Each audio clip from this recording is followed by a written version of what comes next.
Hey there, I'm meteorologist Elizabeth Copeland. It's that time of year again, maybe not traditionally the time of year, but football is getting underway as the Grizz take to Washington Grizzly Stadium tomorrow morning. Now for our forecast today, Friday, beautiful skies. We have blue skies overhead, lots of sunshine. Temperatures we're averaging right about where they should this time of year in those low to mid 50s. But tomorrow, big story, big changes in the forecast for us. So if you're driving across west central, north central Montana tomorrow morning, you're going to make sure you want to take it extra slow. Rain and snow are moving back in as another cold front sweeps through. So if you're in Missoula, you probably won't see too many of the slick roadways and valleys, but if you know of friends or family moving in from north central to western Montana tomorrow morning, there are going to be some very slick passes, even from Idaho into Montana, as Lolo, Lookout, McDonald, Rogers, and even Mariah's Pass will be slick from that snow that continues to push through early in the morning hours. Now by 5 p.m., so we're all getting ready to go out for dinner,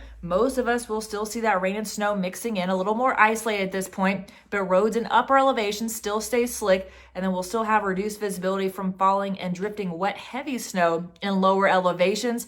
Drier air doesn't move in until Saturday night for the northwest corner. We'll still have some lingering rain and snow showers in west central and southwest Montana, really through Saturday late night, early Sunday morning. So how does that bode for our game day forecast? Well, we have wind advisories also in effect on top of that rain and snow moving in. So while you're sitting at Washington Grizzly Stadium right in Hellgate Canyon, 45-mile-per-hour gusts or even more than that possibly through the Missoula Valley. So things are really going to get rocking there through those early morning hours. That wind advisory goes into effect right at kickoff time, right at 11 a.m. for us and lasts through 9 p.m. So not only will we be dealing with a little rain and snow, but also that wind as well. So our game day forecast as Grizz take on the Wildcats will be cooler, rainy, snowy, and windy. So make sure you extra layer up, even bringing the heavy winter coat with you, as we still see that rain and snow lasting through that 2 p.m. hour, mostly cloudy by 6, and more moisture moves off by Saturday night. We dry up for the weekend and beginning of next week.